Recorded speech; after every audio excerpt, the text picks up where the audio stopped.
8 जानेवारी महत्त्वाचे दिनविशेष। याच दिवशी मोहम्मद गझनीने सोमनाथ मंदिरावर हल्ला केला होता।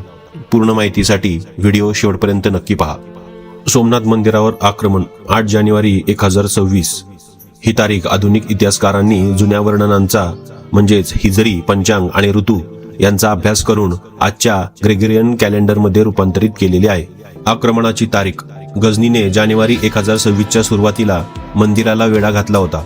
8 जानेवारी 1026 रोजी त्यांनी प्रत्यक्ष मंदिरात प्रवेश करून तेथील शिवलिंगाचा विध्वंस केला आणि अमाप संपत्ती लुटली। कितवे आक्रमण? हे गझनीचे भारतातील 16वे आक्रमण मानले जाते। सोमनाथ हे भारताचे वैभव आणि आस्थेचे केंद्र असल्यामुळे त्याने हे लक्ष निवडले होते। त्या काळात गुजरातवर सोळंकी म्हणजे चालुक्य वंशाचा राजा भीमदेव प्रथम याचे शासन होते।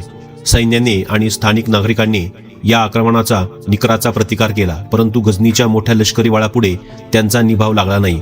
जवळपास 50,000 भक्तांनी मंदिरासाठी आपल्या रक्ताचं पाणी केलं, पण आक्रमणाची क्रूरता थांबली नाही। त्याने मंदिराच्या पवित्र गर्भगृहात प्रवेश केला। ज्या शिवलिंगासमोर जग नतमस्तक व्हायचं त्यावर घाव घातला।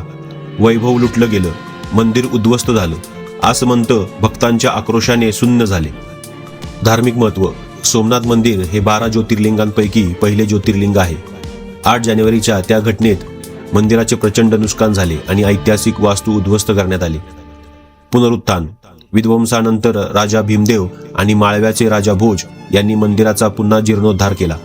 त्यानंतरही अनेक आक्रमणे झाली, परंतु प्रत्येक वेळी भारतीयांनी हे मंदिर पुन्हा उभे केले। सध्या आपण 2026 सालात आहोत, त्यामुळे या घटनेला यावर्षी 1000 वर्ष पूर्ण होत आहेत। आजच्या दिवशी सोमनाथ स्वाभिमान पर्व साजरा होत आहे। आजचे सोमनाथ मंदिर हे भारताच्या अस्मितेचे आणि पुनरुज्जीवनाचे प्रतीक असून स्वातंत्र्यप्राप्तीनंतर सरदार वल्लभभाई पटेल यांच्या पुढाकाराने सध्याचे भव्य स्वरूप साकारले गेले आहे। राजस्थान विश्वविद्यालयाची स्थापना: 8 जानेवारी 1947 रोजी जयपूरमध्ये राजस्थान विश्वविद्यालयाची स्थापना झाली। 8 जानेवारी 1884 केशव सीताराम ठाकरे यांचा जन्म।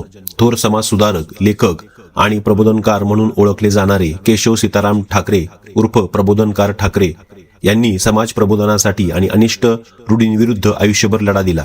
हिंदू हृदय सम्राट बाळासाहेब ठाकरे यांचे ते वडील।